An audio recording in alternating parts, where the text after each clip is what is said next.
Assalamu alaikum, dear students. Welcome back. And today we are going to discuss another advanced technique, which is called radio amino acid, and in shortcut we can say RIA. ठीक है, तो हम आज radio amino acid technique के बारे में पढ़ेंगे और हमारी कंटेंट्स क्या होंगी। हम सबसे पहले हिस्ट्री पढ़ेंगे, इंट्रोडक्शन पढ़ेंगे और इसके बाद हम इसकी प्रिंसिपल पढ़ेंगे, प्रोसीजर, और उसके बाद एडवांटेजेस एंड डिसएडवांटेजेस, और फिर इसके एप्लीकेशंस पढ़ेंगे। तो ब्रीफली हिस्ट्री के बारे में पढ़ते हैं। The first type of amino acid develop was radio amino acid. ठीक है, तो ये ऐसी टेक्निक है जो सबसे पहले डेवलप हुई है अमीनो एसिड्स में। इस तरह डिफरेंट अमीनो एसिड्स हैं, ठीक है, इलाइजा है और केमिलोमिनेसेंस है और अदर टेक्निक्स है और रेडियो में से, तो इट्स मींस कि रेडियो अमीनो एसिड टेक्निक ये सबसे ओल्डेस्ट वन है और सबसे पहले ये डिस्कवर हुई, डेवलप हुई है। ठीक है, और ये pioneered by येलो एंड बर्सन इन 1960, और इसको 1960 में इन दो साइंटिस्ट ने डेवलप किया था। It was used to determine the level of insulin anti-insulin complexes in diabetic patients, और सबसे पहले इसको डायबिटिक पेशेंट्स पे ट्राई किया था, इंसुलिन और एंटी इंसुलिन कॉम्प्लेक्सेस की डिटर्मिनेशन के लिए, डिटेक्शन के लिए। It represents the first time that hormone level in the blood could be detected by an in vitro assay।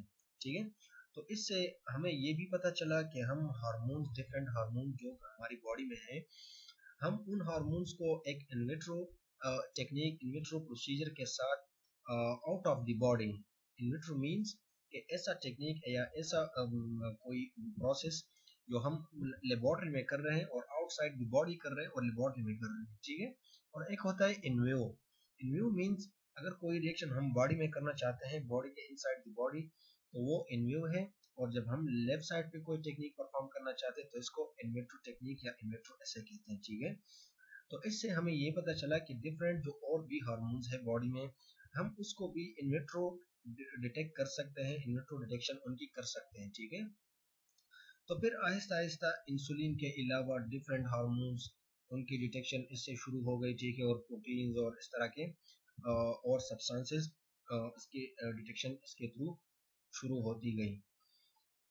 फिर इसके बाद अब हम इसके आगे जाते हैं। ठीक है, तो रेडियो अमीनो एसिड बेसिकली इसके नाम से ही पता चलता है कि इसमें रेडियो लेबलिंग होगी। ठीक है, रेडियो और अमीनो एसिड, अमीनो मींस अमीन रिएक्शन होगी और एस मीन एक टेक्निक। ठीक है, तो ऐसा टेक्निक जिसमें हमारे पास amino radio labelled probe use होंगे, या सॉरी एंटीबॉडीज या एंटीजन यूज होंगे, या और इसके बाद अम्यूनो एसिड एक अम्यून रिएक्शन होगी।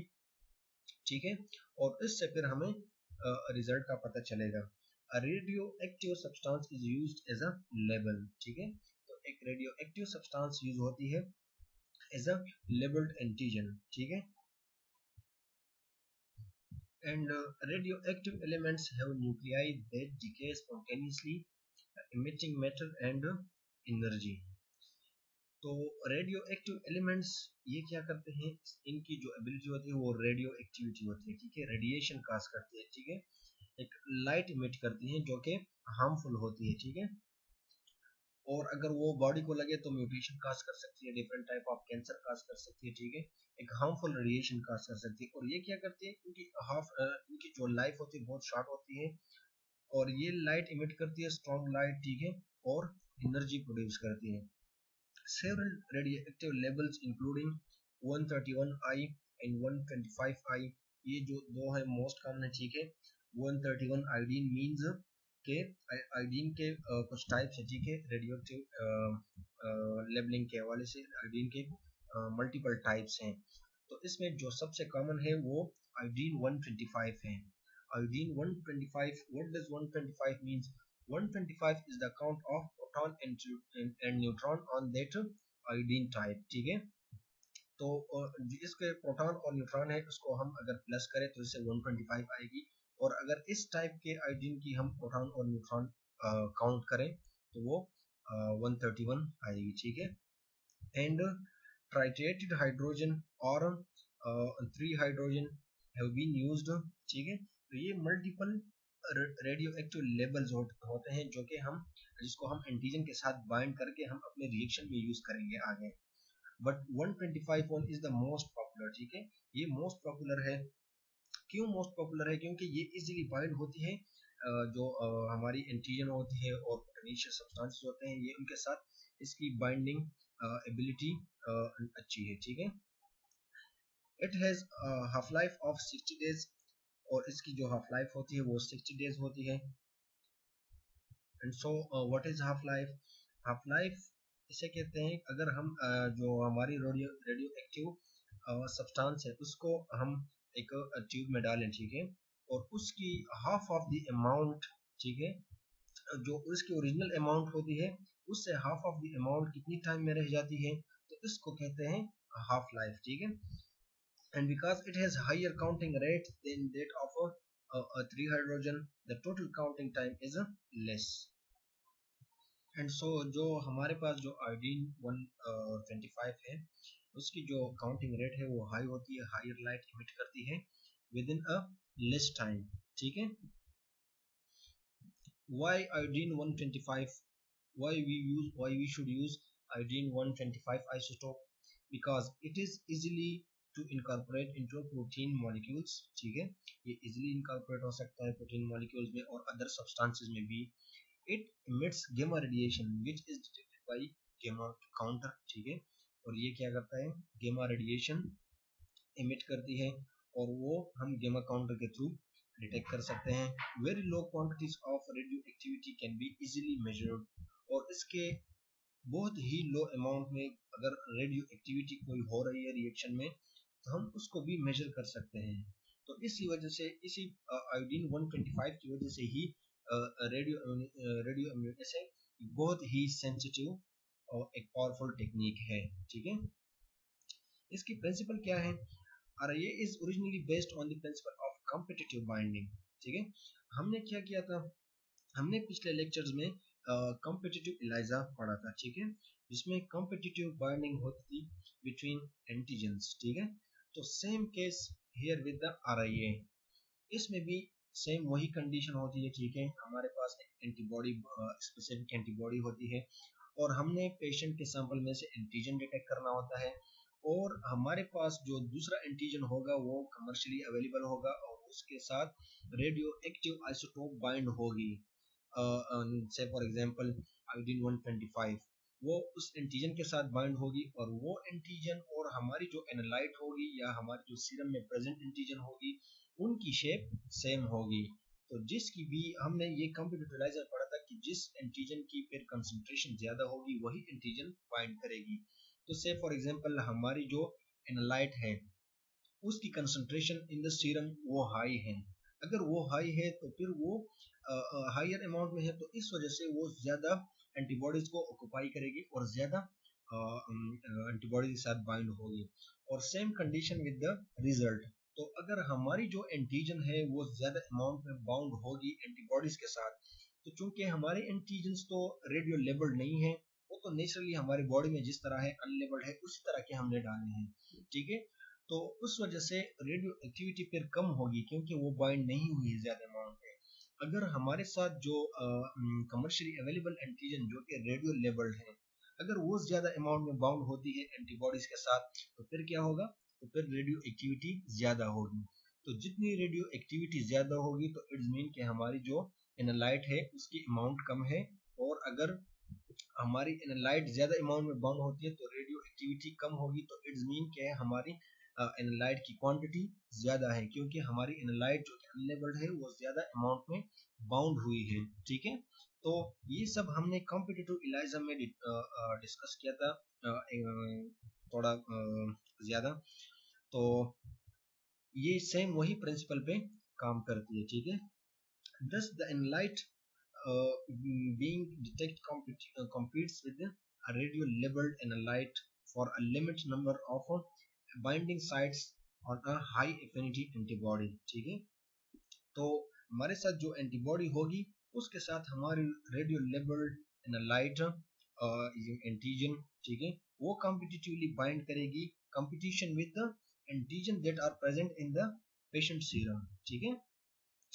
The concentration of radioactive analyte is in excess, so all binding sites of antibody will be occupied, ठीक है। तो अगर हमारे पास concentration radioactive antibodies antigens की अगर ज्यादा है तो वही ज्यादा एंटीबॉडीज को ऑक्युपाई करेगी, ठीक है।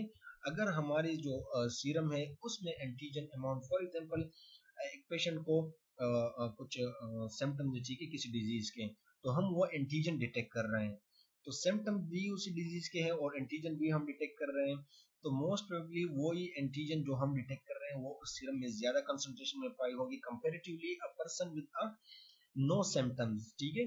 अगर जिस पर्सन को सिम्टम्स है और हम एक डिजीज डिटेक्ट कर रहे हैं तो वो एंटीजन हाई अमाउंट में होगी तो हम वो डालेंगे वेल्स में, तो अगर हम वो वेल्स में डालेंगे और वो एंटीजन हायर अमाउंट में होगी तो फिर क्या होगा, वो कॉम्पिटिटिवली ज्यादा अमाउंट में बाउंड करेगी competition with the antigen that are commercially available with the radio label antigen, तो वो उसको compete करेगा और ज्यादा अमाउंट में बाउंड होगा। तो इसका तो ये सेम वही कंडीशन है कि तो जिन एंटीजन्स की कंसंट्रेशन ज्यादा होगी वही डोमिनेट करेगी एंटीबॉडीज की बाइंडिंग साइट्स को, ठीक है। तो उसी पर ही वही राज करेगी, वही एंटीजन राज करेगी जिनकी कंसंट्रेशन ज्यादा होगी, ठीक है। If a patient is present, some of the binding sites will be filled with the unlabeled analyte. If a patient antigen is present, some of the binding sites will be filled with the unlabeled analyte, thus decreasing the amount of bound radioactive levels, ठीक है।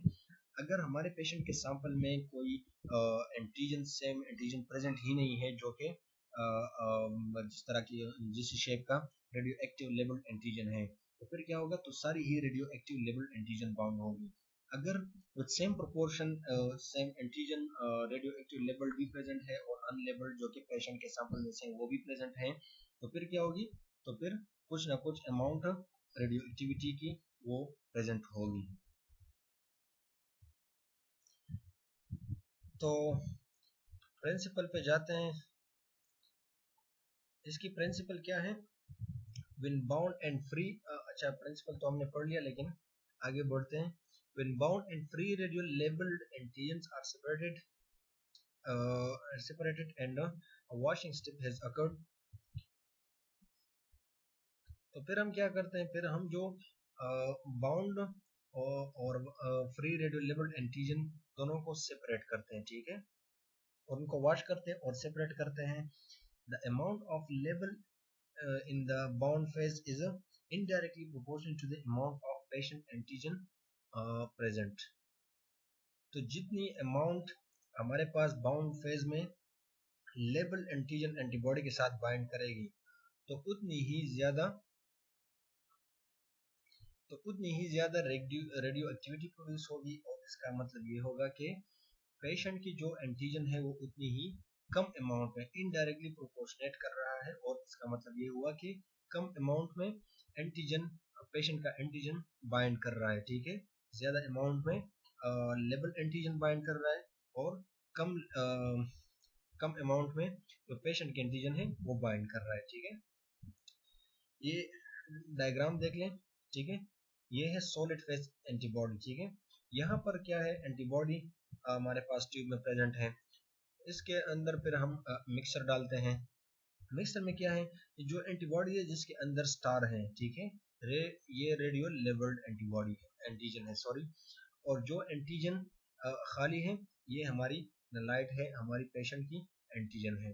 इन दोनों को हम जो basic concept है इस RIA में, ये मैं पहले बताना भूल गया कि जब हम आरआईए परफॉर्म करते हैं तो इसमें हम नॉन अमाउंट के एंटीबॉडीज एंटीजन्स डालते हैं, ठीक है। इसकी जो एंटीबॉडीज हम रेडीमेड एंटीबॉडीज आते हैं वो भी नॉन अमाउंट के होते हैं, और जो रेडियो लेबल्ड एंटीजन होते हैं वो भी नॉन अमाउंट के होते हैं। तो इस हिसाब से फिर फर्दर इसकी रिजल्ट एनालिसिस करते हैं कि कितनी अमाउंट में बाउंड हुए और कितनी अमाउंट में हमारी एंटीजन ने एंटीबॉडीज को ऑक्युपाई किया हुआ है, तो तो इस हिसाब से फिर आगे हमें रिजल्ट मिलती है RIA में। तो यहाँ पर क्या है, यहाँ पर देखें जो लेबल्ड एंटीजन है उसकी अमाउंट ज्यादा है, ठीक है, ये इन द कंसंट्रेशन 6 है और जो अनलेबल्ड है ये 1 है। तो जितनी अमाउंट इनकी थी इन्होंने तो सारे को except one antibody binding site को, बाकी सारी जो बाइंडिंग साइट्स है वो लेबल्ड एंटीजन ने ऑक्युपाई कर लिए हैं। और फिर हम इसको वॉश करते हैं और सेपरेट करते हैं, उसको फिर हम रेडियो एक्टिविटी काउंट करते हैं, ठीक है। तो दूसरी एग्जांपल देख लें, इसमें क्या है, इसमें सेम प्रोपोर्शन के एंटीजन अनलेबल्ड और लेबल्ड एंटीजन हैं। तो half of the antibodies red labelled ने ऑक्युपाई किए हैं और half of the antibodies unlabelled ने ऑक्युपाई किए हैं, ठीक है। तो इसमें क्या होगी, इसमें रेडियो एक्टिविटी डिक्रीज होगी comparatively to the upper one जिसमें ज्यादा रेडियो लेबल्ड बाउंड हुए हैं, ठीक है, और इसमें रेडियो एक्टिविटी ज्यादा होगी। तो दो एग्जांपल डिस्कस करते हैं अभी, ठीक है। से फॉर एग्जांपल 6 एंटीजन हैं, ठीक है, रेडियो लेबल्ड एंटीजन 6 हमने लिए और हमारे जो सैंपल थे उसमें 2 एंटीजन बाउंड होते हैं एंटीबॉडीज के साथ जो कि अनलेबल्ड हैं, ठीक है। तो क्या हुआ, 4 एंटीबॉडीज हैं और 2 एंटीजन हैं और अनलेबल्ड और 6 लेबल्ड एंटीजन हैं। तो हर एक एंटीबॉडी के 2 बाइंडिंग साइट हैं। तो हमारे पास टोटल जो एंटीजन है वो 8 हो गए और हमारे पास जो एंटीबॉडीज हैं उसके 2 एपिटॉप से 2 एंटीजन बाइंडिंग साइट्स हैं हर एक एंटीबॉडी के। तो इसका मतलब है कि 4 एंटीजन बाइंडिंग साइट्स भी हैं हमारे साथ, ठीक है। तो अब क्या होता है रिजल्ट में हमारे पास जो रिजल्ट मिलेगा हमें उसमें 3 एंटीजन को रेडियो लेबल्ड एंटीजन ऑक्युपाई करेगी, ठीक है, क्योंकि ये इन अमाउंट 6 हैं और जो हमारी अनलेबल्ड एंटीजन है वो इन अमाउंट 2 है। तो 2 एंटीजन एक एंटीबॉडी को ऑक्युपाई करेगा और एक एंटीबॉडी के 2 एंटीजन बाइंडिंग साइट्स हैं, ठीक है। तो 3 एंटीजन रेडियो लेबल्ड ने ऑक्युपाई किए हैं, 3 antigen bound with the antibodies, ठीक है, और 1 antigen bound with the antibodies. और यही लास्ट वाली जो है ये अनलेबल्ड एंटीजन है, 2 एंटीजन है, एक एंटीबॉडी को ऑक्युपाई करती है। तो यहाँ पर देख ले 3 एंटीजन और यहाँ पर 3 एंटीबॉडीज विद 6 एंटीजन और 2 एंटीबॉडीज विद 1 एंटीजन। तो the total ratio is 3 antigen radio labelled and 1 antigen unlabelled, ठीक है। तो ये इसकी टोटल रेशियो है। तो पढ़ते आगे इस एग्जांपल में, in this example labelled and unlabelled antigen occur in 3:1, ठीक है। तो इसकी रेशियो 3:1 है। Binding to a limited number of antibody sites will take place in the same ratio, ठीक है। तो इसी रेशियो के हिसाब से जो हमारी एंटीबॉडीज हैं, एंटीजन एंटीबॉडीज हैं, वो इसी हिसाब से बाइंड करेगी। दस on the right side of the equation, right side की जो इक्वेशन है ये वाली, ठीक है, 3 of the 4 binding sites are occupied by labeled antigen. 3 of the 4 antibody binding sites are occupied labeled by the antigen. तो जो मेजॉरिटी एंटीबॉडीज हैं वो रेडियो लेबल्ड एंटीजन ने ऑक्युपाई किए हैं, while the rest of 1 antibodies was occupied by the unlabeled antigen, ठीक है। दूसरी एग्जांपल देख लें, इसमें क्या है, इसमें 6 रेडियो लेबल्ड एंटीजन हैं और 18 एंटीजन अनलेबल्ड हैं, ठीक है, और हमारे पास एंटीबॉडीज 4 हैं। तो अब क्या होगा, अब यहाँ पर आप लोग देख लें कि एंटीजन जो रेडियो लेबल्ड है वो हमारे पास अमाउंट 6 हैं और ये वाली जो एंटीजन है जो कि अनलेबल्ड है ये हमारी एनालाइट है एक्चुअली, ठीक है। हमारे पेशेंट के सैंपल में से जो एंटीजन है ये वो है और ये इन अमाउंट 18 है, ये हायर है इन अमाउंट में, ठीक है। और हमारे पास जो टोटल एंटीबॉडी है, वी आर अज्यूमिंग 4 एंटीबॉडीज, ठीक है, इन दीज एग्जांपल्स, ठीक है। तो इस तरह फिक्स एंटीबॉडीज नॉन नंबर के एंटीबॉडीज ही हमारे पास RIA में प्रेजेंट होते हैं, ठीक है। तो ये in this example we are taking 4 antibodies. तो यहाँ पर रिएक्शन में क्या आएगा हमारे पास, चूंकि हमारी जो अनलेबल्ड एंटीजन है वो हायर है इन अमाउंट, ठीक है, 18 एंटीजन हैं, और ये लोअर है in amount radio labelled antigen, ये 6 एंटीजन है, ठीक है। तो इससे आप लोगों को क्या पता चलेगा, इससे पता ये चलेगा कि हमारी जो अनलेबल्ड एंटीजन है ये ज्यादा अमाउंट में बाउंड होगी, ठीक है।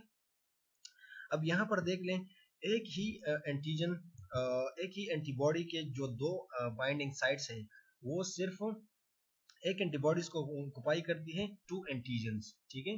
Two antigen radio labelled antigen bound होती है एक एंटीबॉडी के साथ, ठीक है। एक एंटीबॉडी, ये जो 1 लिखा है ये एक्चुअल में एंटीबॉडी की नंबर है, तो 1 antibody binding with the two antigens जो कि रेडियो लेबल्ड है, ये स्टार रिप्रेजेंट कर रहा है रेडियो लेबल्ड को, ठीक है। और यहाँ पर अगर आप लोग देख लें तो 3 एंटीबॉडीज को आउट ऑफ 4 एक एंटीबॉडीज यहाँ पर रेडियो लेबल्ड ने ऑक्युपाई की हैं, और यहाँ पर देख लें जो एंटीबॉडीज हैं 3 एंटीबॉडीज वो अनलेबल्ड एंटीजन ऑक्युपाई कर रहे हैं, और अनलेबल्ड एंटीजन पेशेंट की जो पेशेंट के सीरम में से जो एंटीजन है वो है। तो इन्होंने इस रिएक्शन में ज्यादा एंटीबॉडीज को ऑक्युपाई किया है, क्यों? क्योंकि these antigens are higher in amount. तो यहाँ पर हमारे पास रेशियो क्या आएगी, 5 Ag radio labelled antigen and 15 patient के एंटीजन, ठीक है। तो यहाँ पर जो टोटल रेशियो बनती है वो 1:3 बनती है। In this case, the ratio of radio-labeled to unlabeled antigen is 1:3. So binding to antibody site takes place in the same ratio. तो इसी रेशियो के हिसाब से बाइंडिंग होती है, and the amount of bound labeled is greatly decreased in comparison to the first equation. तो इस amount में आप लोगों को क्या देखने को मिला कि हमारे पास जो अनलेबल्ड एंटीजन है वो हायर थे अमाउंट में, और उन्होंने ज्यादा अमाउंट में बाइंड किया, और जो लेबल्ड थी वो कम अमाउंट में बाउंड हुए। और इसी तरह हम फिर कैलकुलेट कर सकते थे कि हमने इतने अमाउंट में लेबल्ड एंटीजन डाले थे और इनमें से लेबल्ड एंटीजन में से कितने बाउंड हुए, ठीक है। तो इस तरह फिर हमारे पास रिजल्ट की कैलकुलेशन हमारे पास जो एनालाइजर होगी वो इस हिसाब से फिर करती है। तो अब पढ़ते हैं इसकी मेथड, ठीक है। तो हम इसको किस तरह परफॉर्म करते हैं। To perform a radio immunoassay a known quantity of antigen is made radioactive frequently by labeling it with the gamma radioactive isotopes of the iodine, ठीक है। तो इसमें हम एक नॉन एंटीजन लेते हैं नॉन क्वांटिटी के, ठीक है, और वो इसको हम रेडियो एक्टिव आइसोटोप के साथ बाइंड करते हैं, जिस तरह मैंने पहले बताया कि आयोडीन 125 आयोडीन 125 जो आइसोटोप है इसके साथ मोस्टली हम बाइंड करते हैं एंटीजन को RIA के लिए, ठीक है। This radio labelled antigen and unlabelled antigen is then mixed with a known amount of antibodies for that antigen, ठीक है। तो जो एंटीबॉडी होगी वो लेबल्ड और अनलेबल्ड के साथ बाइंड करेगी, उसकी स्पेसिफिसिटी इन दोनों के अगेंस्ट होगी, ठीक है। और this unlabelled antigen from the serum to compete with the radio labeled antigen for antibody binding sites, ठीक है। तो जो पेशेंट की सीरम में जो एंटीजन होगी उसकी अमाउंट क्योंकि हमें पता नहीं होगी, उसको हम डिटेक्ट करना चाहते हैं, ठीक है। तो वो क्या करेगी, वो इस लेबल्ड एंटीजन को compete करेगी और इसके साथ competitively इस तरह competitive बाइंडिंग होगी। As the concentration of unlabeled antigen is increased, more of it bind to the antibody. अगर हमारे पास unlabeled antigen का सीरम में एंटीजन ज्यादा अमाउंट में है तो वो क्या करेगी, वो ज्यादा एंटीबॉडी को ऑक्युपाई करेगी, उनके साथ बाइंड करेगी, displacing the radio labelled antibody labelled variant and reducing the ratio of the antibodies bound radio labelled antigen to free the radio labelled antigen. तो क्या होगा हमारे साथ, जो रेडियो लेबल्ड एंटीजन है वो उनको डिस्प्लेस करेगी, ठीक है, और कम अमाउंट में radio labelled antibodies antigen bound होगी, और the bound antigen are then separated from the unbound ones, ठीक है, थ्रू सेंट्रीफ्यूगेशन। तो फिर क्या करते हैं, तो अब तो हमारे पास ट्यूब में एंटीजन एंटीबॉडी कॉम्प्लेक्सेस बन गए, ठीक है। तो हम इसको सेंट्रीफ्यूज करेंगे, तो चूंकि एंटीजन एंटीबॉडी कॉम्प्लेक्सेस चाहे वो एंटी लेबल्ड और अनलेबल्ड के बीच में हो, ठीक है, लेबल्ड और अनलेबल्ड अगेंस्ट एंटीबॉडीज, तो जिनके बीच में कॉम्प्लेक्स बने होंगे वो चूंकि उनकी वेट हाई होगी, ठीक है, तो वो सेंट्रीफ्यूगेशन के साथ नीचे बैठ जाएंगे और जो फ्री एंटीबॉडीज फ्री एंटीजन हैं वो ऊपर ही रह जाएंगे, ठीक है। The radioactivity of the free antigen remaining in the supernatant is measured using a gamma counter, ठीक है। तो क्या होगा, जो फ्री एंटीजन होगी हमारे साथ वो एक नॉन अमाउंट में होगी, ठीक है, नॉन अमाउंट में बाउंड हो गई होगी और जो वो नीचे बैठ गई होंगी, ठीक है, सेडिमेंट्स में होगी वो, और जो सुपरनेटेंट में होगी वो फ्री एंटीजन होगी और वो नॉन अमाउंट में होगी और हम उनकी कंसंट्रेशन को उनको डिटेक्ट करेंगे, ठीक है। And inversely proportional to the concentration of radio labelled antigen in complex, ठीक है। तो जो नीचे कॉम्प्लेक्स में जो हमारे पास लेबल्ड एंटीजन बाउंड होगी एंटीबॉडी के साथ, तो वो इसके इनवर्सली प्रोपोर्शनेट होगी। तो मतलब क्या हुआ, तो मतलब ये हुआ कि जो ट्यूब है अगर इसमें हमारे साथ जो रेडियो एक्टिविटी ज्यादा काउंट होती है, ठीक है, तो इसका मतलब है कि हमारे पास ज्यादा फ्री एंटीजन प्रेजेंट है सुपरनेटेंट में, और ज्यादा फ्री एंटीजन प्रेजेंट है तो इसका मतलब ये हुआ कि हमारे साथ एंटीबॉडी के साथ अनलेबल्ड एंटीजन बाउंड हुए हैं, और अनलेबल्ड एंटीजन ने उनको जो लेबल्ड एंटीजन है उनको फारिग कर दिया है और वो सुपरनेटेंट में घूम रहे हैं, और उनकी एक्टिविटी फिर ज्यादा अमाउंट में होगी क्योंकि वो फ्री घूम रहे हैं, ठीक है, और वो रेडियो एक्टिविटी इंक्रीज कर रहे हैं, ठीक है। And inversely proportion to the concentration of radio labelled antigen in complex. और फिर इसका क्या मतलब है, इसका मतलब है कि जो कॉम्प्लेक्स बने होंगे एंटीजन और एंटीबॉडी के, उसमें हमारे पास जो रेडियो लेबल्ड एंटीजन है वो कम अमाउंट में होंगे, ठीक है, वो इनवर्स प्रोपोर्शनेट करेंगे, ठीक है। ये हमारे पास है गेमा काउंटर, और ये गेमा काउंटर क्या करता है, गेमा रेडिएशन जो कि प्रोड्यूस होगी रिएक्शन के दौरान, ठीक है, रिएक्शन के फाइनल स्टेजेस में, वो रेडियो एक्टिविटी ये गेमा काउंटर हमारे पास काउंट करेगी और हमें रिजल्ट डिस्प्ले करेगी। अब कैलिब्रेशन कर्व, जब हम रिएक्शन परफॉर्म करते हैं तो हम इसके साथ एक स्टैंडर्ड एक नॉन एंटीजन्स का एक सैंपल भी रन करते हैं, ठीक है, जो कि हमारे पास किट में अवेलेबल होगी। तो from this data a standard binding curve like this shown in red can be drawn, ठीक है। तो हमने से फॉर एग्जांपल हमने एक 50 एंटीजन और 50 एंटीबॉडीज का हमने एक स्टैंडर्ड रन किया, ठीक है, और इससे हमारे साथ ये ग्राफ बन गया, ठीक है, और इस ग्राफ के यहाँ पर इस पॉइंट पर हमें 40 वैल्यू मिलती है, और यहाँ पर 20 मिलती है, और यहाँ पर 10 मिलती है, और यहाँ पर 5 मिलती है, ठीक है, से फॉर एग्जांपल, और यहाँ पर 50 मिलती है। तो हम क्या करेंगे, तो हमारा जो रिजल्ट मिलता है हमें, तो हम वो हमारे रिजल्ट को इस ग्राफ के साथ कंपेयर करेंगे। अगर हमारे रिजल्ट से for example concentration free antibodies on unlabelled antigen की इतनी है यहाँ पर, ठीक है, और यहाँ पर इतनी है, यहाँ पर इतनी है, ठीक है, तो हम इसको इस तरह लाइन के साथ ड्रा करके, ये एक्चुअली मशीन करती है, ठीक है, लेकिन मैं आप लोगों को मैनुअली समझाता हूँ कि इसको इंटरप्रेट किस तरह करना है।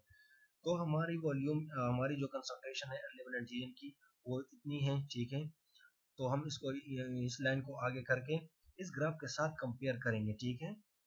और यहाँ पर भी, यहाँ पर चूंकि मैंने पहले बताया कि यहाँ पर वैल्यू से फॉर एग्जांपल स्टैंडर्ड में हमारे पास 40 वैल्यू आई है, तो हम इस स्टैंडर्ड के साथ अपनी उसको कंपेयर करके हम ये कह सकेंगे कि हमारी जो एंटीजन की कंसंट्रेशन है वो 40 है, ठीक है। The samples to be assayed, the unknown sample are in parallel, ठीक है। तो हम हमारी स्टैंडर्ड के साथ पैरेलली अपनी सैंपल जो कि अननोन होगी उसको भी रन करेंगे, ठीक है। तो आगे इसके एडवांटेजेस एंड डिसएडवांटेजेस पढ़ते हैं। इसके एडवांटेजेस क्या हैं, ये एक हाईली स्पेसिफिक है, ठीक है, एक आपको जो इसमें इम्यून रिएक्शन होगी वो हाईली स्पेसिफिक होगी अगेंस्ट स्पेसिफिक एंटीजन्स एंटीबॉडीज के बीच में, ठीक है, और हाईली सेंसिटिव होगी, और ये जो है ना it possible to detect picograms of antigen, ठीक है, पिकोग्राम जो कि बहुत ही कम अमाउंट है, ठीक है, तो ये पिकोग्राम लेवल तक एंटीजन को भी डिटेक्ट कर सकती है। और इसके डिसएडवांटेजेस क्या हैं, तो रेडिएशन हैजर्ड्स, ठीक है, तो इसमें जो एंटीजन कमर्शियली अवेलेबल होता है वो चूंकि रेडियो लेबल होता है, तो इसमें रेडिएशन की वजह से इसको अक्सर मोस्टली प्रेफर नहीं किया जाता। तो रेडियो लेबल की वजह से ये एक डिसएडवांटेजेस टेक्निक है। और इसके लिए फिर क्या होता है, रिक्वायर्ड स्पेशली ट्रेंड पर्सन्स, और इसके लिए हमें स्पेशली ट्रेंड टेक्निकल स्टाफ चाहिए। Lab required special licence to handle radioactive materials, और इस तरह के मटेरियल को यूज़ करने के लिए फिर आपको स्पेशल लाइसेंस चाहिए होता है, ठीक है, क्योंकि ये डेंजरस होते हैं और इसको आप ओपनली यूज़ नहीं कर सकते, और आप इसकी इसके लिए स्पेशल अरेंजमेंट्स करने पड़ते हैं। Required special arrangements for storage of radio active materials, आप इसके स्टोरेज के लिए भी अपने स्पेशल अरेंजमेंट्स करेंगे, और इसकी जो वेस्ट होगी, इसकी जो वेस्ट डिस्पोजल होगी, उसके लिए भी आपने स्पेशल अरेंजमेंट्स करने होते हैं, क्योंकि आप इसको ओपनली इन्वायरमेंट में थ्रो नहीं कर सकते। क्यों नहीं कर सकते? क्योंकि इससे रेडिएशन काज होती है, और रेडिएशन से क्या होता है, ह्यूमन और जो लाइफ है, ठीक है, नॉर्मल लाइफ है, इसमें जितने भी ऑर्गेनिज्म पाए जाते हैं उनके लिए हार्मफुल है, ठीक है, और डिफरेंट म्यूटेशन काज करती है। तो दैट्स वाई इसके एप्लीकेशंस क्या है, it is used to detect plasma levels of most of और हार्मोन्स, ठीक है, हम हार्मोन्स को भी इनके थ्रू डिटेक्ट कर सकते हैं, और डिफरेंट प्रोटीन्स को भी डिटेक्ट कर सकते हैं, ठीक है। सर्टन अब्यूज ड्रग्स, ठीक है, जिन ड्रग्स को यूज किया जाता है, जो जिसकी गलत इस्तेमाल की जाती है, उन ड्रग्स को भी हम इसके थ्रू डिटेक्ट कर सकते हैं। हम सीरम में से डिटेक्ट करना चाहते हैं कि किसी ने कोई गलत ड्रग इस्तेमाल किया हो, तो हम इसके थ्रू डिटेक्ट कर सकते हैं। Blood bank screening for the hepatitis, hepatitis के लिए ब्लड बैंक में जो हेपेटाइटिस के लिए हम स्क्रीनिंग करते हैं, वो भी हम इसी के थ्रू कर सकते हैं, ठीक है। और इसके अलावा सर्टेन कैंसर है, ठीक है, हम कैंसर की अर्ली डिटेक्शन के लिए भी, क्योंकि ये एक सेंसिटिव टेक्निक है, तो अगर कैंसरियस सेल्स की या जो मार्कर्स है या कैंसर सेल्स है, ठीक है, अगर वो बहुत ही लोअर अमाउंट में है, ठीक है, तो हम उस लोअर अमाउंट को भी इस RIA के थ्रू डिटेक्ट कर सकते हैं। Diagnosis and treatment of peptic ulcer, research with the brain chemicals called neurotransmitters, तो इन कंडीशन में भी हम RIA अप्लाई कर सकते हैं, ठीक है। And thank you.